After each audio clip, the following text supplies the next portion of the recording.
Assalamualaikum warahmatullahi wabarakatuh. Halo semua, kembali lagi dengan saya Artifa Nurtantiana dari kelas 10-9. Di sini saya akan mereview sebuah film dokumenter yang berjudul Cyber Hell Exposing an Internet Horror. Film ini terbit pertama kali atau keluar pertama kali pada tanggal 18 Mei 2022 lalu. Film ini disutradarai oleh sutradara Choi Jin Sung dari Korea Selatan. Film ini naskahnya tidak ditulis secara langsung oleh seseorang, tapi sutradara ini meminta para jurnalis menjadi storyteller dalam pembuatan atau penulisan naskah untuk film dokumenter ini. Film ini diangkat dari kisah nyata, dari kisah yang menggembarkan Korea pada tahun 2020 lalu, itu tentang kejahatan internet atau kejahatan digital yang terjadi khususnya di aplikasi Telegram dan juga Instagram. Apa sih terjadi di Korea pada tahun 2020 lalu sehingga ada film dokumenternya? Ikuti terus jalan ceritanya.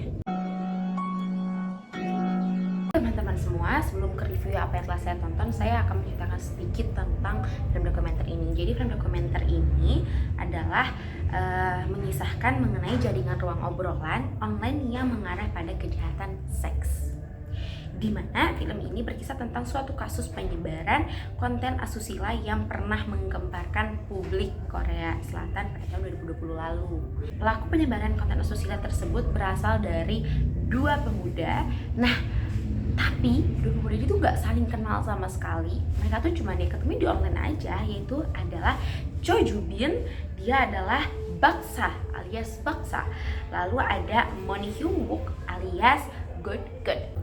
Nah, mereka ini mengancam, memaksa, dan mengirimkan foto dan video dengan keadaan yang tidak pantas untuk dilihat. Mirisnya, para korban rata-rata merupakan perempuan yang masih di bawah umur. Kemudian, lebih gilanya lagi, foto-foto dan video asusila tersebut disebarkan oleh Baksa dan Gat melalui chat room yang ada di Instagram. Jadi mereka tuh pakai aplikasi Instagram, terus itu chat roomnya atau DM-nya. Nah, mereka tuh sebarin aja gitu foto-foto perempuan tadi. Kayak gak senonoh banget kan? Terdapat puluhan ribu anggota yang tergabung dalam chat tersebut. Irisnya yang minat terhadap kejahatan seks ini di digital banyak banget. Sontak fenomena tersebut membuat geram masyarakat Korea Selatan. Kasus asusila yang sangat memalukan itu kemudian dikenal dengan istilah NTH Room atau Net Room. Dalam film dokumenternya, Cyber Hell Exposing an Internet Horror akan memperlihatkan perjuangan di balik dua pelaku yang berhasil diringkus. Jadi itu film dokumenter ini dari awal ada kasusnya sampai penemuan para pelakunya itu diceritakan, di perjuangan itu diceritakan. Ini mengatakan Baksa dan Gat dan pihak berwenang harus melalui berbagai rintangan yang tak mudah karena membutuhkan keberanian dan kekuatan yang luar biasa. Nah teman-teman, setelah tadi saya menceritakan sedikit tentang film tersebut, saya akan mereview film tersebut menurut saya. Jadi selama 1 jam 45 menit yang setelah saya tonton, film itu benar-benar mengemas kisah nyata tersebut dengan amat sangat apik. Kenapa? Karena film ini tuh benar-benar menggambarkan bagaimana perasaannya korban, bagaimana pelaku dan korban, dan juga film ini tuh juga menampilkan bukti-bukti yang amat sangat masuk akal dan juga valid gitu.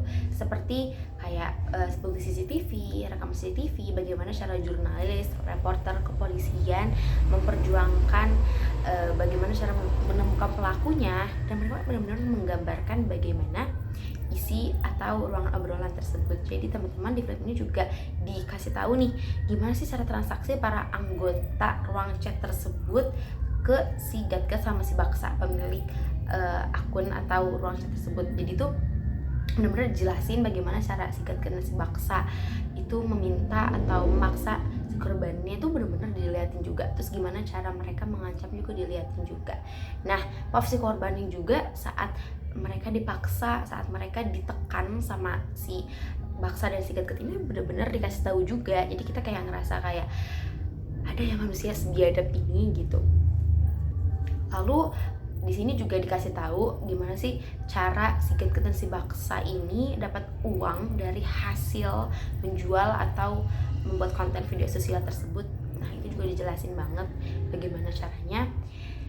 Terus juga mirisnya anggotanya itu kan sampai ribuan ya, dan bener-bener dilihatin juga gitu di film tersebut yang anggotanya banyak banget di film tersebut, kayak percakapan mereka di ruang obrolan tersebut juga diliatin gitu.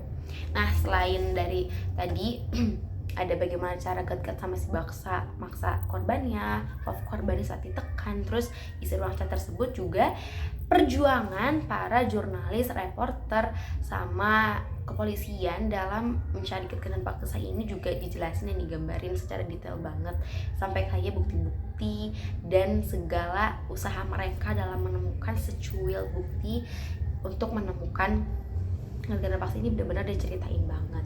Nah maka dari itu film itu benar-benar dikemas secara apik kan, karena memang bagus banget isinya tuh, benar-benar singkat padat dan jelas, secara ringkas juga, dan benar-benar detail gitu. Itu mungkin yang dari film ini adalah ada beberapa bahasa yang sebenarnya itu bahasa baru menurut saya, jadi saya kurang paham gitu. Di film itu ada, harusnya kan dijelaskan ya, tapi di film itu tidak, jadinya saya agak bingung sama beberapa bahasa baru yang dari film ini. Tapi selebihnya film itu sangat amat bagus gitu. Itu tadi adalah review film dari saya. Lalu apa sih moral atau pesan yang disampaikan film ini untuk kita semua para penontonnya? Nah pesannya tuh banyak sekali teman-teman. Saya akan satu-satu pesan yang mungkin saya tahu. Yang pertama, kita sebagai anak di bawah umur, sebagai pelajar, sebagai perempuan, dan ya sebagai sesama perempuan lah ya, harus bijak dan harus mensaring segala internet, aplikasi, dan pertemanan yang ada di sekitar kita, yang kita gunakan seperti itu. Biar apa? Biar kitanya tetap safe, tetap aman, biar kita tidak terjerumus ke dalam hal-hal yang seperti di film tadi. Lalu kita juga sebagai perempuan benar-benar harus menjaga diri kita, menjaga pergaulan kita agar tidak salah dalam berpijak, tidak salah dalam menggunakan aplikasi atau berteman gitu. Karena ya kalau kita sudah terjerumus ke dalam hal-hal seperti film tadi, tidak ada yang bisa kita ubah selain kita mendapatkan trauma. Jadi benar-benar harus dijaga banget dirinya, dijaga banget segalanya. Lalu kita juga gak boleh gampang percaya sama orang asing, sama orang baru, apalagi yang kita kenal melalui Telegram atau Instagram yang kita tuh gak tahu dia tuh siapa atau usulnya siapa. Kita gak boleh asal percaya gitu aja, karena kita gak tahu hati manusia itu yang sebenarnya tuh seperti apa gitu. Walaupun tuh kita cari tahu dulu siapa dia tuh kenal kita dari mana, kita harus cari tahu dulu. Karena apa teman-teman? Ini untuk menjaga diri kita sendiri, untuk diri kita juga gitu. Lalu kita kalau menjadi orang tua nanti, kita harus juga namanya kayak memperhatikan kondisi anak kita. Anak kita kalau kita menemukan suatu sikap anak kita yang tidak biasa atau tidak normal, harus kita selidiki anak kita ini kenapa. Jangan dibiarin aja, harus lebih perhatian lagi, lebih aware lagi dengan anak kita gitu, kalau itu jadi orang tua gitu. Lalu kalau misalnya kita lihat juga di sekitar kita misal atau di internet kita menemukan kasus yang hampir sama dengan yang ada di Korea, kita nggak boleh namanya ngejudge korbannya. Kenapa? Karena korban itu yang disakitin teman-teman, bukan pelaku. Kita harusnya itu, ya kita harus menghukum pelakunya, kita harusnya itu mengusilkan pelakunya, bukan korbannya. Karena korban adalah korban yang disakiti, korban tidak salah apa-apa. Korban harus kita tolong karena korban tidak merasakan. Kenapa? Karena korban adalah yang disakiti teman-teman. Korban tuh bukan hanya kehilangan harga dirinya aja, tapi juga mereka mendapatkan trauma seumur hidup. Apalagi tadi korban adalah anak-anak di bawah umur. Jadi kalau kita lihat sekitar kita ada yang kayak gitu atau di internet kayak gitu, kita harus lebih aware, harus lebih perhatian ke korbannya. Jangan sampai kita menjatuhkan apa kita sesama perempuan begitu. Jadi itu yang dapat saya sampaikan. Kurang lebih mohon dimaafkan. Teman-teman semua, mari kita jaga diri, mari kita jaga sesama perempuan, jaga harga dirinya. Kita harus sayang sama diri kita sendiri. Mungkin juga sekian dari saya, kurang lebihnya mohon dimaafkan. Wassalamualaikum warahmatullahi wabarakatuh.